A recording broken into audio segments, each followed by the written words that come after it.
একটি আদর্শ ফুলের 5টি প্রধান অংশ, যথা পুষ্পাক্ষ, বৃতি, স্ত্রীস্তবক, পুংস্তবক ও দলমণ্ডল। ফুলের সর্বনিম্ন স্তবকটির নাম পুষ্পাক্ষ। পুষ্পাক্ষের নিচে যে সরু অংশটি কাণ্ডের সাথে লাগানো থাকে তাকে বলে পুষ্পবৃন্ত। পুষ্পাক্ষের উপরে পাতার মতো অঙ্গটিকে বলে বৃতি।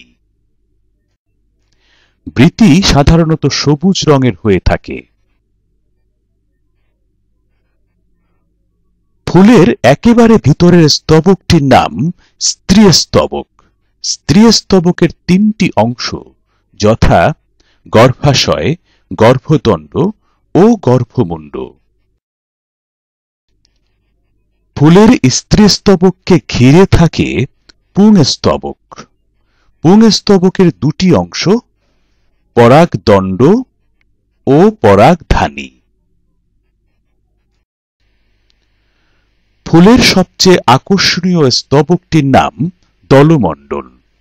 দলমণ্ডলের এক একটি অংশকে বলে পাপড়ি।